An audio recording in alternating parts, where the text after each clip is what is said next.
Assalamualaikum dan selamat pagi semuanya. Oke guys, ketemu lagi dengan saya Mas Liham alias Ilham di Mas Ilham Channel. Oke guys, kali ini saya akan membahas tentang konten lainnya selain anime Majono Tabi-Tabi yang biasanya saya upload, tetapi sekarang saya akan membahas konten lain yaitu tentang WWE atau World Wrestling Entertainment. Nah, mungkin kalian ini masih ada penggemar WWE saat ini atau mungkin sampai sekarang kalian masih minat ataupun masih suka dengan WWE. Tetapi kalau menurutku sih saya lebih suka dengan zaman-zaman dulu lah. Oke, tanpa basa-basi lagi saya akan melanjutkan pembahasannya. Nah, di situ saya mendapatkan satu pertandingan yang apa ya, menurutku kayak terunik lah, yang menarik. Satu pertandingan yang menarik. Dan di situ saya tadi melihat eh ada satu pertandingan itu pertandingan itu antar antar gender lah, intergender. Mohon maaf ya, pertandingan intergender. Itu yang bisa katakan itu pertandingan laki-laki lawan perempuan, satu lawan satu. Nah, di situ pertandingannya akan diadakan di PPV Fastlane. Nah, sebelum di WrestleMania. Nah, satu pertandingan yang saya sebutkan itu adalah ini nakal juga, tapi berani juga ya. Kejadiannya ini sudah berapa kali ya? Saya tidak tahu berapa, tetapi ini sejak eranya Attitude WWF. Nah, jadi di pertama saya akan jelaskan sedikit tentang era WWF Attitude. Nah, di situ ada saat itu seorang satu-satunya pegulat wanita yang pertama kali muncul di Royal Rumble 30 pria untuk bisa lanjut ke WrestleMania untuk memperebutkan titel WWF saat itu, dan juga dia cuma satu-satunya mendapatkan gelar Intercontinental Champion. Nah, di kali ini di sini ada pertandingan intergender lagi. Pertandingan yang saya sebutkan adalah di Fastlane kali ini akan terjadi pertandingan yang memang cukup menarik lah. Ini bukan cukup menarik sih. Ini lebih dikaitkan kayak nakat juga. Tetapi juga ini menarik banget. Yaitu Randy Orton akan melawan Alexa Bliss. Ya, bisa dikatakan Alexa ini seperti seorang apa ya? Seorang wanita yang pemujanya The Finn Bray Wyatt. Saya tidak tahu, tetapi kalau menurutku sih ketika Alexa Bliss ini jadi pemujanya The Finn, aku lebih bagusnya itu enggak, mohon maaf. Gua lebih bagusnya jika Undertaker ini akan terlibat dengan itu. Tapi ya apa dayanya, dia memang pensiun menurut yang kita kira. Tetapi walaupun kontraknya masih tertera nama di situ di WWE, tetapi kemungkinannya dia bisa kembali, tapi tidak tahu kapan lah. Nah, kita sampingkan ke situ dulu. Nah, jadi mungkin saya tidak lihat WWE saat ini yang tahun sekarang karena gara-gara apa ya, mungkin saya tidak tertarik dengan tahun ini karena mungkin gara-gara Undertaker pensiun atau apa, menurutku tidak tertarik lah. Eh itu kalau saya lihat itu di pembahasannya, katanya itu Orton Orton itu kan sedang bertarung melawan Edge Styles saat itu. Ketika dia sedang bertarung, tiba-tiba Alexa Bliss itu mengganggunya dan membuat Randy Orton itu merasa kehilangan fokus. Jadinya di situ Randy Orton merupakan cairan tinta hitam. Katanya sih kedua kalinya sih. Kalau menurutku itu kedua atau ketiga, aku tidak tahu. Aku tidak tahu. Saya belum pernah lihat, tapi sekilasnya saya pernah lihat itu kejadian-kejadian itu. Dia pertama keluar kecairan tinta hitam ketika dia menyatakan pernyataan. Dan keduanya Udah tahu sih, katanya sih waktu dia diwawancarai dia mengeluarkan cairan tinta hitam. Karena kenapa dia mohon maaf, kenapa dia mengeluarkan cairan tinta hitam? Karena Elizabeth menggunakan ilmu hitamnya untuk kayak apa istilahnya, menyantet Randy Orton lah kalau nggak salah. Dia menyantet Randy Orton untuk meneror. Jadinya dia menggunakan cairan tinta hitam, itu membuat Randy Orton itu semakin sering diteror dan juga membuat Randy Orton itu semakin takut. Jadinya itu seakan-akan itu Alexa Bliss ini mencoba ingin terus membuat Randy Orton semakin kehilangan kesadaran dirinya, ataupun mungkin karena dia merasa kayak itu kayak berdosa gitu loh. Itu saat dia menyalakan Devin dan membakar Devin. Nah, disitulah akibatnya Alexa Bliss mencoba untuk ingin secepatnya meneror Randy Orton dan melakukan cari tinta hitam, sampai akhirnya ingin membuat Randy Orton itu kayak macam bunuh diri lah atau apa, saya tidak tahu. Yang jelas ini, kalau menurutku, kalau kita bandingkan dengan Undertaker di tahun 2005, ketika Randy Orton akan melakukan sesuatu untuk bisa membunuh, nah, kalau kalian ingat di Undertaker melawan Randy Orton di tahun 2005, kalau kamu lihat storyline-nya, itu ketika di Randy Orton sudah membunuh Undertaker dengan mobil, saat itu kan dia menggunakan mobil dan dia mundur ke belakang untuk membunuh Undertaker. Nah, di situ membuat mobilnya itu terbakar. Nah, disitulah Randy Orton merasa puas lah karena dia sudah bisa membunuh Undertaker. Kan kita tahu bahwa dulunya itu tapi masih sampai sekarang Randy Orton itu sebagai pembunuh legenda lah.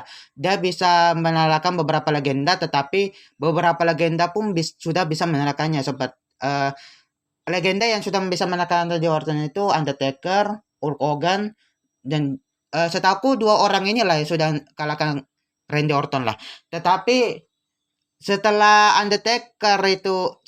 Randy Orton membunuh Undertaker, disitulah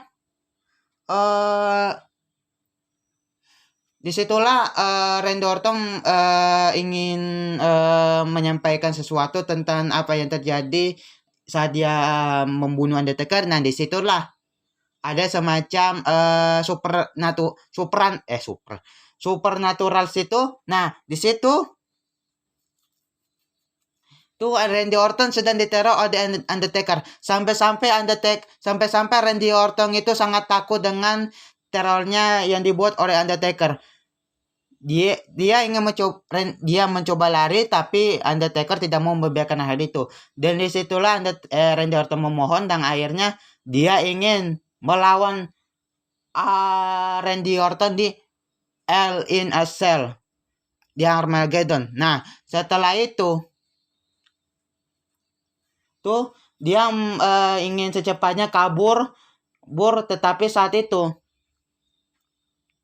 dia lihat semacam terornya itu dibuat oleh Undertaker itu kepada Randy Orton. Yang pertama, saat dia cuci muka, dia melihat Undertaker, kemudian di belakang itu tidak ada. Kemudian yang kedua, dia melihat sebuah tumpahan darah di kepalanya bapaknya Randy Orton. Yang ketiga, mobilnya tiba-tiba jalan sendiri. Yang keempat, saat reporternya membicarakan sesuatu kepada Randy Orton, kemudian Undertaker reporter itu sedang dirasuki oleh Undertaker, dan dia ingin Randy Orton ada di Hell in a Cell. Nah, di situ kejadian ini kayaknya hampir mirip, tapi kayaknya cara berbeda. Di sini awalnya nih Devin ini kan meneror juga Randy Orton, tetapi dia bisa atasi. Kemudian setelah Randy Orton menyalakan Devin, lalu Randy Orton membakar Devin itu, maka disitulah Alexa Bliss itu membalas dendam. Saat membalas dendam, Alexa Bliss ini mencoba untuk bisa membunuh Randy Orton ataupun menerornya. Paling cukup langsung menerornya sih. meneror sampai Randy Orton pun ketakutan dan tidak bisa berbuat apa-apa layaknya di tahun 2005 itu. Nah, ketika itu Randy Orton pun mencoba menahannya, tetapi karena alhasil itu karena selama beberapa pertandingan dia sering diganggu oleh Alexa Bliss, maka disitulah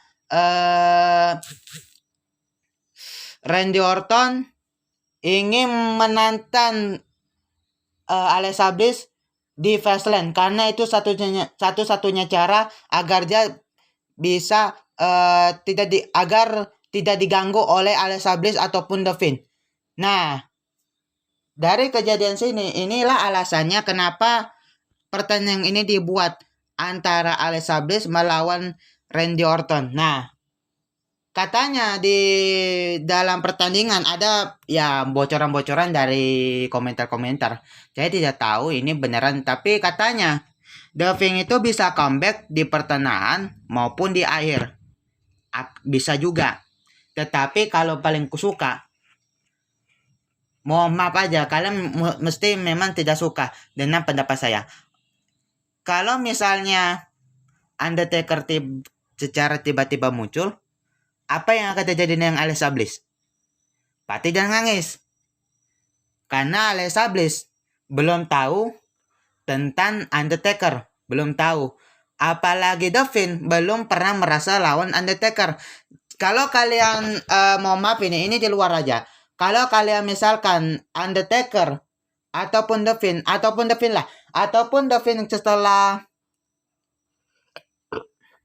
setelah berurusan dengan Randy Orton, baru kemudian dia akan melakukan tugasnya seperti biasa. Dan sejujurnya sebenarnya The Fiend ini hanyalah wajah buruknya dari Bray Wyatt untuk membalas dendam atas kekalahannya. Kalian bisa lihat sendiri seperti Finn Balor yang sudah kalahkan Bray Wyatt, tetapi The Fiend sudah kalahin Finn Balor, kemudian John Cena kalahin Bray Wyatt, lalu The Fiend mengalahkan John Cena. Itu semuanya kalau kita pikirkan, itu sepertinya kekalahan beberapa pertandingan yang terjadi sama Bray Wyatt ini akan dibalas dendam oleh sisi jahatnya dari Bray Wyatt sendiri, itu The Fiend. Bisa jadi balas dendam. Tetapi Undertaker ini masih belum jadi korbannya, masih belum. Karena apa? John Cena menang di WrestleMania, sudah kalahin Bray Wyatt, tetapi juga The Fiend kalahin John Cena di WrestleMania juga. Bisa jadi The Fiend Bray Wyatt akan mencoba mengacaukan ataupun meneror Undertaker, lalu Undertaker mencoba meneror kembali, dan akhirnya disitulah dia tahu bahwa The Fiend bisa mengalahkan Undertaker dan menjadi orang ketiga yang mengalahkan Undertaker. Tapi kalau aku bilang jangan harap. Undertaker itu orangnya dia tidak mudah diteror, tidak mudah. Kenapa? Dia bisa teror balik. Dan juga terornya ini jauh lebih nyeri daripada The Fiend. Kalau misalnya Undertaker menggunakan dua gimmick sekaligus, Dickman sama American Badass ini, kalau ketika misalnya Undertaker comeback, dia pakai American Badass, setelah muncul The Fiend. Nah, disitulah The Fiend ini coba ingin mengajar Undertaker sampai tidak sadarkan diri, tetapi kemudian tiba-tiba muncul kembali dan akhirnya Undertaker yang teror The Fiend. Nah, setelah itu Alexa Bliss gangguin Undertaker. Nah, apa jadi? Terjam juga kan? Nah, oleh karena itulah mungkin memang ini luar nara kalau menurut Undertaker lawan The Fiend lah, mungkin ini lebih pas soalnya kalau soalnya The Fiend ini sangat cocok dengan lawan Undertaker, sangat cocok banget, sangat cocok karena ini supernatural kan. Nah, bisa jadi ini suatu saat The Fiend ini akan memikirkan untuk mencoba meneror Undertaker, mencoba ya. Mungkin kita kesampaikan dulu. Nah, jadi pada intinya di pertandingan Fastlane antara Alexa Bliss melawan Randy Orton ini ini tujuannya agar Randy Orton bisa mengalahkan Alexa Bliss agar tidak diganggu selama pertandingannya. Jadinya itu alasannya dia ingin menyalakan Alexa Bliss untuk biar bisa fokus untuk pertandingan Randy Orton selanjutnya dan seterusnya lagi. Nah, tetapi ada kemungkinan juga Davin bisa comeback dan juga nanti akan meneror lagi Randy Orton, bisa jadi. Nah, mungkin mungkin itu saja yang saya bahas. Nah, jangan lupa subscribe dan like channel video ini dan juga share semua agar kalian bisa menikmati video konten saya yang berikutnya. Oke guys. Nah, dan ini pertandingannya yang cukup terulang lagi ketika zaman era Attitude ya WWF. Nah, oke, ini kita akan ketemu lagi dan see you guys. Wassalamualaikum.